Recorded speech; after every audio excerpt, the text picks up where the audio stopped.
नमस्कार, हरियाणा न्यूज देख रहे हैं आप और मैं हूं आपके साथ हितेंद्र। आपका स्वागत है हमारे खास कार्यक्रम हरियाणा डायरी में। इस कार्यक्रम का एक ही उद्देश्य है कि आप तक हरियाणा के हर उस विकास की जानकारी पहुंच पाए जो मुख्यमंत्री मनोहर लाल के नेतृत्व में लगातार किया जा रहा है। तो बने रहिए हमारे साथ और देखते रहिए हमारा खास कार्यक्रम हरियाणा डायरी।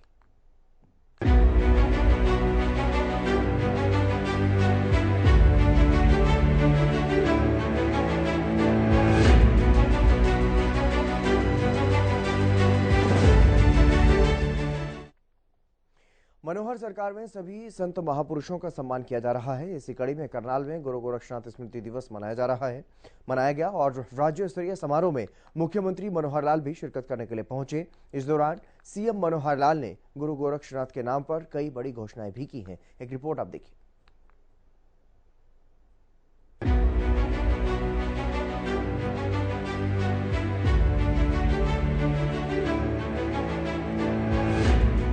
मनोहर सरकार संत महापुरुषों के विचारों का प्रचार प्रसार करने का काम कर रही है ताकि सभी समाज के संत महापुरुषों को याद किया जा सके और उनके विचारों से लोग प्रेरणा लेकर आगे बढ़ सकें।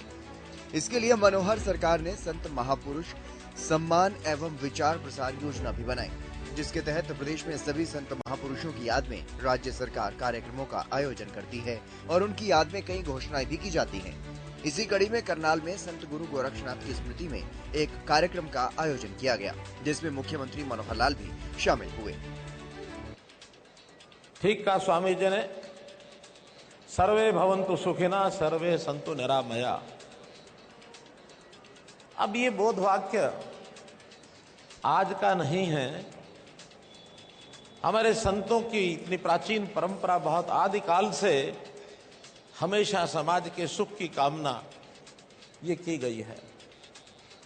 और जब ये सुख की कामना की गई है तो ऐसा नहीं कि जब उन्होंने कहा उस समय ये प्रासंगिक थी, ये आज भी उतनी प्रासंगिक है कि सबके सुख की कामना सब करते हैं।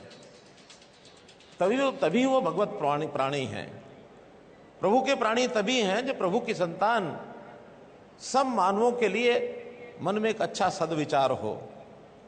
अब इतने संत महापुरुष हुए हैं, एक काल में तो सबका एक स्थान उस समय बना हुआ था, लेकिन धीरे धीरे उनकी वाणी का, उनकी शिक्षाओं का जितना एक महत्व, जितना प्रचार होना चाहिए था, वो बैकग्राउंड में चला गया। ठीक है, हमारे मंदिर हैं, हमारे मठ हैं, हमारे तीर्थ स्थान हैं, वहां कभी कभी कुंभ के मेले हुए हम शिक्षा जाकर लेते हैं, लेकिन वर्तमान में सरकारों के नाते से सरकारें अलग ही सिस्टम पर चल पड़ी और समाज के अंदर बहुत सी कुरीतियां पैदा हो गई। इन कुरीतियों को समाप्त करने के लिए जो योगदान संतों का, महापुरुषों का था, अतुलनीय था। वो समाज के अंदर कुरीतियां कैसे दूर करनी है, तो हमने सरकार में आने के बाद एक घोषणा की, संतों की जीवनियां, संत महापुरुषों के विचार का प्रसार, उनका मान सम्मान, इसकी योजना बनाई जाए। और पिछले इन 4 सालों में 2 साल बीच में कोविड के चले गए, लेकिन उससे पहले शुरू कर दिया था हमने। अभी उसके बाद भी कितने ही संतों महापुरुषों की जयंतियां ये हमने सरकारी तौर पर मनाई हैं। आज भी गुरु गोरक्षनाथ जी की कोई जयंती का दिन तो नहीं है, लेकिन उनकी स्मृति का उत्सव ये हम मना रहे हैं। इसमें भी एक बात मैं स्पष्ट करना चाहता हूं, जो इतिहास की बात है, कि अभी तक महंत संत गोरक्षनाथ जी के जीवनी के बारे में बहुत कुछ अभी अनभिज्ञता है, बहुत चीजें अभी जानकारी में आई नहीं है। उनका इतिहास भी, उनके जन्म का इतिहास भी ऐसा ही है।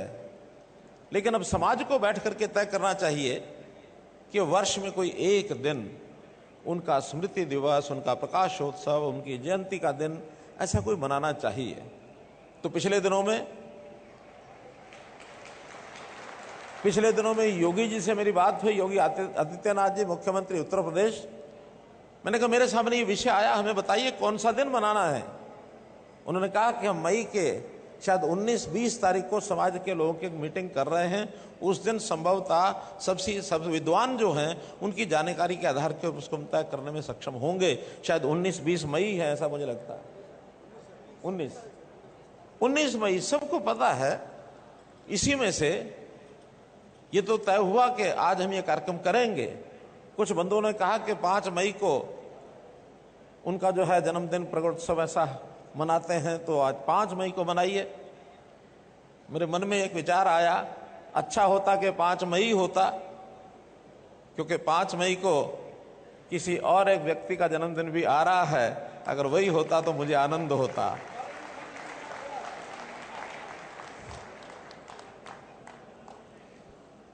लेकिन अभी चूंकि विवाद हो गया तो मैं कह नहीं सकता कि वो 5 मई होगा या कौन सा होगा।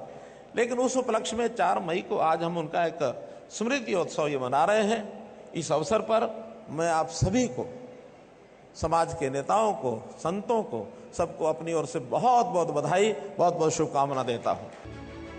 इस मौके पर सीएम मनोहर लाल ने कहा कि सामाजिक बुराइयों के खिलाफ संतों महापुरुषों ने हमेशा आवाज उठाई। नशे को दूर भगाने, महिलाओं को शिक्षा के लिए जागरूक करना, पानी और पर्यावरण के संरक्षण के लिए संतों महापुरुषों के विचारों से प्रेरणा मिलती है। वहीं गुरु गोरक्षनाथ का जिक्र करते हुए सीएम मनोहर लाल ने कहा कि योग के प्रचार प्रसार में गुरु गोरक्षनाथ का अभूतपूर्व योगदान रहा है। जीवनी पर विचार करते हैं, उनकी शिक्षा पर विचार करते हैं, तो विषय क्या आता है? सामाजिक बुराइयां, उसके खिलाफ सब महापुरुष खड़े हुए कि किस प्रकार से हमको गोरक्षा की बात करनी है, गोहत्या का विरोध करना है, किस प्रकार से नशे को दूर भगाना है, किस प्रकार से महिलाओं में शिक्षा, इसका प्रचार प्रसार करना है, कैसे हमको पानी का जो संकट है उस पानी को कैसे बचाना है, इस ओर काम करते हैं। कब हम पर्यावरण के नाते से विचार करना, ऐसे संतों महापुरुषों के बहुत से ऐसे विचार हमारे आ रहे हैं सामने। योग का प्रचार प्रसार कैसे करना है, आज अगर महंत गोरक्षनाथ जी या इस योगी समाज की मैं चर्चा करूं तो योग के अंदर अभूतपूर्व एक योगदान रहा है, जिस योग को आज भी दुनिया मान चुकी है। अंतर्राष्ट्रीय स्तर के ऊपर 21 जून को योग दिवस मनाने के बाद जो प्रधानमंत्री जी ने कराई है, इसकी अगर बैकग्राउंड में कोई समाज, कोई महापुरुष रहे हैं तो योगी जितने भी थे वो सब योग को आगे बढ़ाते थे। तो इस प्रकार से ऐसी सामाजिक बुराइयों का, तो आज भी समाज में बुराइयां, उनको दूर करने का काम हम सबको मिलकर करना होगा।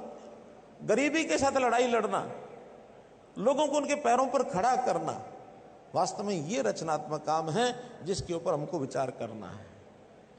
अब ये सब मांगे आपकी तरफ से आई, बाकी सबकी तरफ से आई, हमने भरपूर प्रयत्न किया कि इन चीजों पर कैसे आगे बढ़ें। महिला शिक्षा को आगे बढ़ाने के लिए और उससे पहले बेटी बचाओ बेटी पढ़ाओ के अभियान को आगे बढ़ाने के लिए हरियाणा में अभूतपूर्व काम हुआ।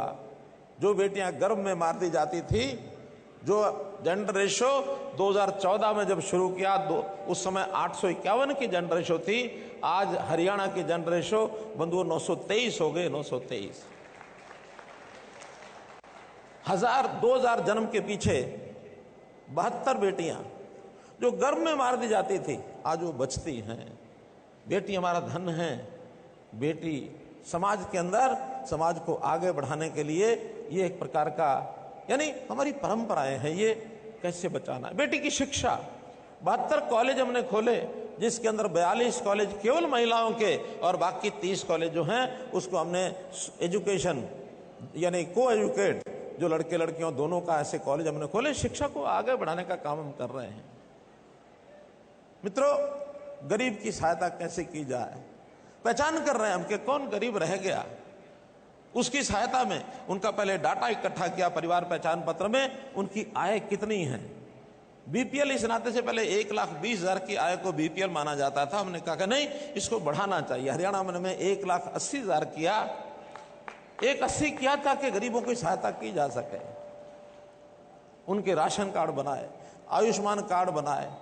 जिस परिवार में काम करने वाला व्यक्ति अगर एक भी मिल जाए, उसको काम के लिए कैंप लगा के उसमें बुलाओ। मुख्यमंत्री अंत्योदय परिवार उत्थान योजना, इसको हमने किया। व्यक्ति का स्वाभिमान कैसे खड़ा करना है, इसके लिए हमने काम किए। अब ये सामाजिक काम है, ऐसा नहीं है ये हमारे हमारे समाज में भी जो गरीब समाज है, ज्यादातर मैं समझता हूं जोगी समाज की कोई आर्थिक स्थिति बहुत अच्छी नहीं है। उनको व्यवसाय की जरूरत है, उनको हर सुविधा की जरूरत है, लेकिन ये सुविधा इस प्रकार से हम आगे बढ़ा रहे हैं।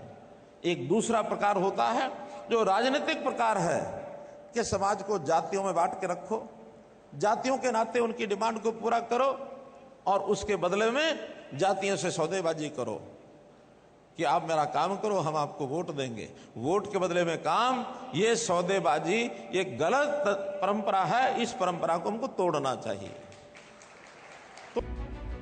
इस मौके पर सीएम मनोहर लाल ने महंत गोरक्षनाथ के नाम पर कई बड़ी घोषणाएं भी की। जो मांगे अलग अलग से आई हुई हैं, सब मिल करके एक मांग पत्र के हिसाब से आएंगे, बहुत सी चीजें हल हो जाएंगी। जैसे हम 2 या 3 शहरों के अंदर महंत गोरखनाथ जी के नाम से कुछ चौक का नाम रखेंगे, लेकिन वो जब तब आप सहमत होकर के हमको बता देंगे। हम 2 या 3 मार्गों का नाम उनके नाम से रख देंगे, आप सहमत होकर के बता दीजिए कि महंत गोरखनाथ जी के नाम से ये मार्ग रखने हैं, बशर्ते कि पहले किसी और का नाम नहीं होना चाहिए, क्योंकि हम किसी दूसरे को तकलीफ भी नहीं पहुंचा सकते, नहीं ना पहुंचा सकते। हमारे जो अपने आराध्य हैं उनके नाम से अलग से मार्ग हम रखें। कोई एक शिक्षण संस्थान, कोई कॉलेज से हम शुरू करेंगे, किसी एक कॉलेज का नाम महंत गोरखनाथ जी के नाम से उनका नाम रखेंगे। डिमांड्स में आया कि उनके नाम की एक चेयर स्थापित की जाए, तो मैंने महंत जी से अभी बात की है, महंत बालकनाथ जी से। तो विश्वविद्यालय बाबा मस्तनाथ विश्वविद्यालय जो अस्तलबोर में है, इस विश्वविद्यालय में महंत गोरखनाथ जी की चेयर ये स्थापित की जाएगी, ताकि उनके नाम का, उनकी शिक्षा का एक प्रकार से शोध किया जा सके। मित्रों, हम लोगों ने पुजारी पुरोहित एक बोर्ड का गठन किया है।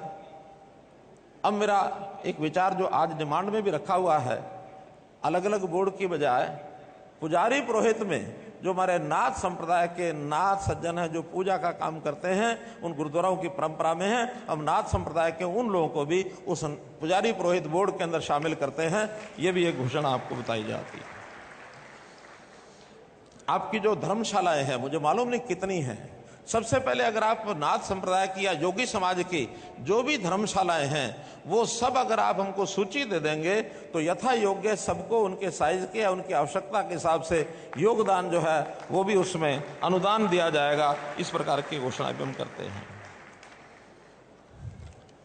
संतों की शिक्षा को पाठ्यक्रम में जोड़ना, ये घोषणा पहले ही कर चुके हैं, लेकिन इतना स्पष्ट करना चाहता हूं कि हर संत महापुरुष के नाम से अलग से पाठ जोड़ना तो शायद बच्चों के साथ जाती हो जाएगी, क्योंकि संत महापुरुषों की लिस्ट बहुत बड़ी बन गई है। उन सब का उल्लेख करते हुए संतों की शिक्षा, ये बच्चों को पता लगना चाहिए, इसलिए महंत गोरखनाथ जी की शिक्षा का उल्लेख हम पाठ्यक्रम में जरूर करेंगे, ऐसा आपको विश्वास दिलाते हैं। पंचायती राज संस्थाओं में जैसे एक सज्जन हमारे कैप्टन साहब बोल रहे थे कि उनको आरक्षण के कारण से कितने सरपंच बता रहे थे बने, 31 सरपंच बने, और पहली बार बने होंगे जब बीसीए को आरक्षण दिया है। इसी प्रकार का आरक्षण नगरों में जो नगर पालिकाएं, नगर परिषदें हैं, उसके अंदर भी इस चुनाव से पहले लागू कर देंगे, ताकि आपके लोग उसमें भी आकर के चुनाव लड़ सकें, आगे बढ़ सकें। हमारे जो पारंपरिक संगीत वादक हैं, सारंगी वादक हैं, फिर कुछ और अन्य जो शिव विवाह आदि के ऊपर जो जिस प्रकार से वाद्य बजाते हैं, ऐसे सब वादकों के लिए एक विशेष आयु के बाद जब वो अपना वाद्य बजाने के सक्षम नहीं रहते, आखिर फूंक मारनी होती है और वाद्य फूंक से ही है, तो एक सारी आयु तक वो संभव नहीं होता है, तो जो उनकी सक्षमता समाप्त होगी, ऐसे वाद्य वादकों के लिए अलग से पेंशन की एक स्कीम बन रही है, ताकि उनकी आजीविका की पेंशन उनको ये मिल सके।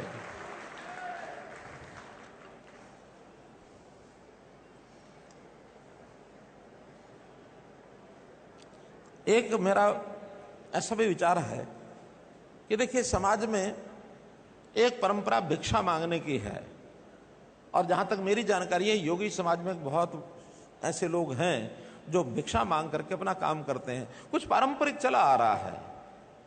हो सकता है उस समाज के अंदर मांगने वाले, भिक्षा मांगने वाले लगते हैं कि शायद हमारा यही व्यवसाय है। इस व्यवसाय को छोड़ना चाहिए। ऐसे सब लोगों को हम विशेष शिक्षा, विशेष उनका जो हुनर है उनका विकास करके, उनकी जो स्किल डेवलपमेंट है उसको करा करके उनको अलग से व्यवसाय करने के लिए हम योजना बनाएंगे, ताकि इनको कोई व्यवसाय मिल सके, अपनी आजीविका उसमें से वो कमा सकें। एक ये भी विचार आप लोगों में से ही किसी सज्जन ने जोड़ा है, इस नाते से ये सब हम करेंगे। मैं इतना ही कहूँगा कि इन महापुरुषों की जयंतियाँ हम सब मना रहे हैं और उसमें शिक्षा के आधार पर जो चीज़ें हमारे लिए संभव होंगी, सबसे महत्वपूर्ण बात करेंगे शिक्षा। शिक्षा में हमने आरक्षण पहले से दे दिया है। अब एक आरक्षण की जात पात के नाम से जो लोग कहते हैं इस जाति को यहाँ जोड़ दो, इस जाति को यहाँ जोड़ दो, बहुत सी चीज़ें ऐसी होती हैं दूसरी जातियों से जुड़ी हुई होती हैं। हमने कोई चीज़ कहीं भी अगर करते हैं तो कहीं ना कहीं उसका असर भी जाता है। हम उसमें योग्य विचार करने के बाद जो गरीब है, जिसको आरक्षण पहले नहीं मिला है, उसके लिए विशेष योजनाएं बनाएंगे। लेकिन अगर कोई वर्ग पहले से आरक्षण में आ गया है, उसको अतिरिक्त लाभ देना कई बार कठिन होता है, कई विषय इसमें कोर्ट में भी चले जाते हैं। तो हमने घोषणा की थी कि अगर योगी समाज या घुमंतु समाज, बहुत जातियां उसमें, उन जातियों में से कोई जाति जिसको आरक्षण नहीं मिल रहा, ऐसे परिवार में यदि सरकारी नौकरी पहले से नहीं है तो उनको सबको 5% अंक ये अलग से मिलेंगे, और ये आपके समाज पर भी लागू होता है तो उनको 5% अलग देंगे। लेकिन किसी को एक बार आरक्षण का लाभ मिला है तो उसको ये कठिन हो जाता है, दो लाभ नौकरियों में मिल नहीं सकते हैं। मैं इतना ही कहूंगा कि इस समाज का जो योगदान, प्राचीन समय का जब इतिहास है, तो ये कह सकते हैं कि आज योगी समाज ही हमारी उन परंपराओं का वाहक है जो कभी हमारे सांस्कृतिक पहचान होती थी। हमारे मंदिर थे, हमारे मठ थे। अंग्रेजों ने और उससे पहले मुगलों ने, अंग्रेजों से पहले मुगलों ने जितना मंदिरों को तोड़ा, उसमें तोड़ने के लिए, यानी ना तोड़ा जाए, इसका मुकाबला करने के लिए जो योगी समाज ने योगदान किया, अभूतपूर्व है। इस मौके पर मुख्यमंत्री मनोहर लाल ने सभी समाज के लोगों से एक खास अपील भी की है कि हमें गलत परंपराओं को तोड़ना चाहिए। सीएम मनोहर लाल ने ये कहा कि समाज को सुधारना है और महापुरुषों से प्रेरणा लेकर के आगे बढ़ना है।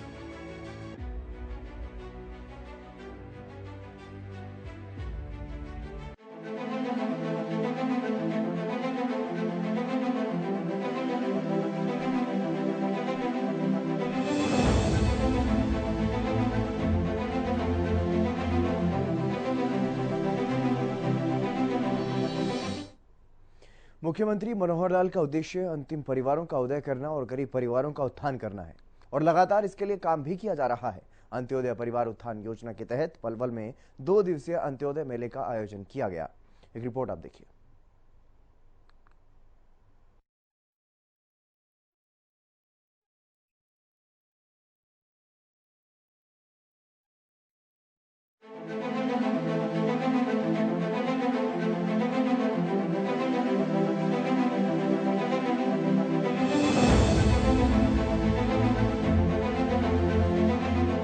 मुख्यमंत्री अंत्योदय परिवार उत्थान योजना हरियाणा सरकार की एक पहल है, जिसके तहत राज्य में सबसे गरीब परिवारों की पहचान की गई है।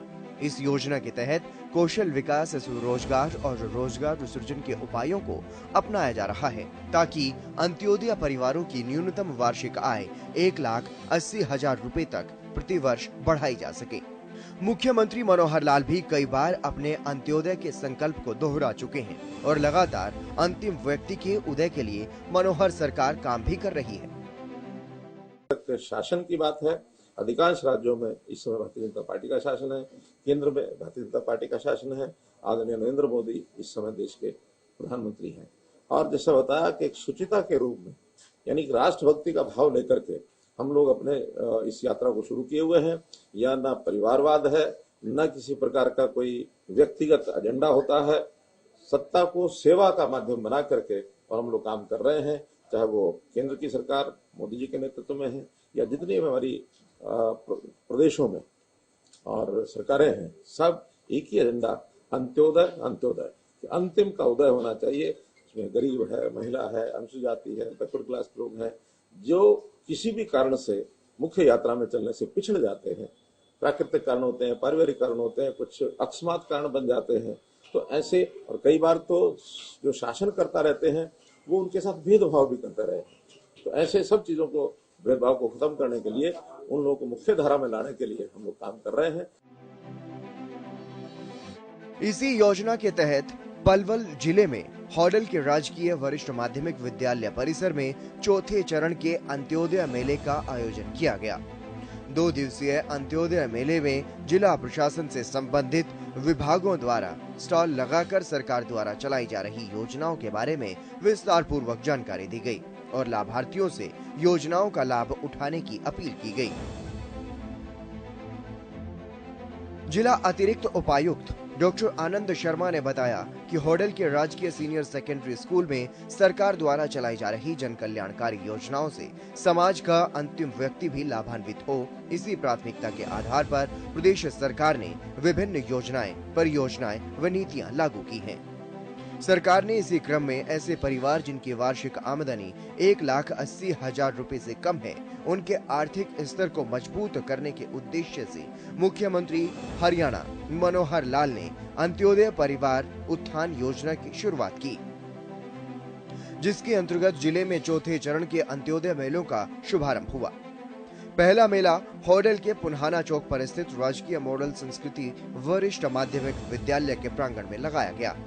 एडीसी डॉक्टर आनंद शर्मा ने बताया कि मेले में पात्र व्यक्तियों की सहायता के लिए हेल्प डेस्क लगाई गई है, काउंसलिंग डेस्क भी लगाई गई। साथ ही विभिन्न विभागों द्वारा लगाए गए स्टॉलों का अवलोकन कर उनसे जानकारी भी प्राप्त की गई। इस मौके पर उन्होंने मेले में लाभ लेने के लिए आए पात्र व्यक्तियों से बातचीत की। उन्होंने कहा कि अंतिम व्यक्ति तक सरकार की योजनाओं का लाभ पहुंचाने के लिए सरकार कृत संकल्प है। उन्होंने कहा कि मुख्यमंत्री अंत्योदय परिवार उत्थान योजना के तहत हॉडल खंड क्षेत्र के पात्र व्यक्तियों को लाभान्वित करने के लिए अंत्योदय मेले का आयोजन किया गया।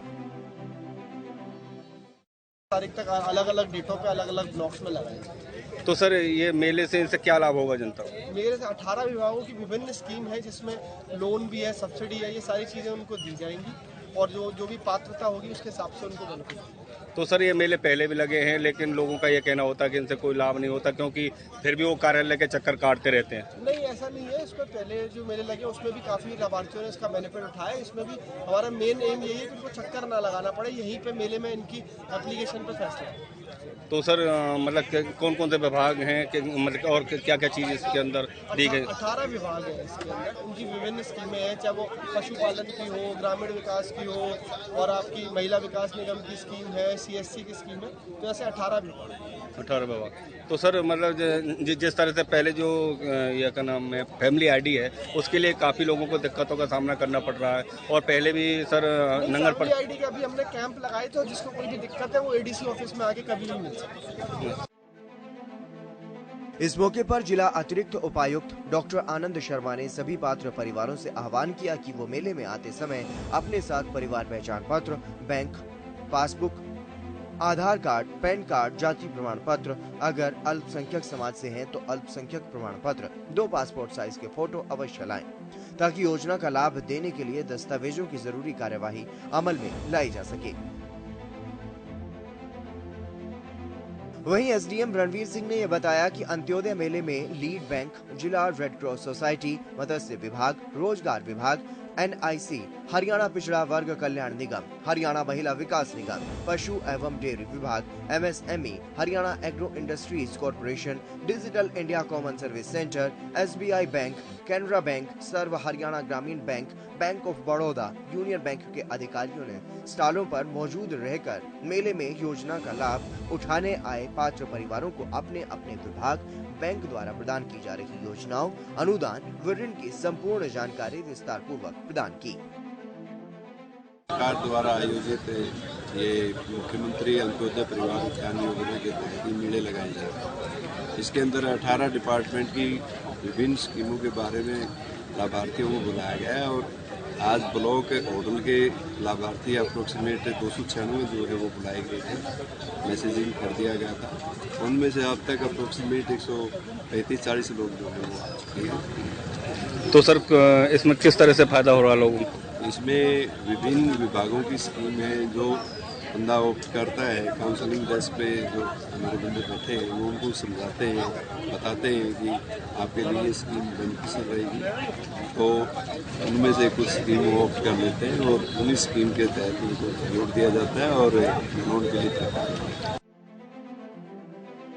बता दें, पहचान पत्र के तहत चिन्हित 1,80,000 रुपए से कम वार्षिक आय वाले परिवारों को स्वावलंबी बनाने की दिशा में रोजगार से जोड़ने, सब्सिडी प्रदान करने तथा ऋण मुहैया कराने हेतु सरकार की ओर से फ्लैगशिप प्रोग्राम चलाया जा रहा है। मुख्यमंत्री अंत्योदय परिवार उत्थान योजना गरीब परिवारों के जीवन स्तर को सुधारने और आर्थिक उत्थान करने के लिए बहुत ही महत्वपूर्ण योजना है। इस योजना के पात्र लाभार्थी को इन मेलों में आकर अवश्य ही लाभ उठाना चाहिए।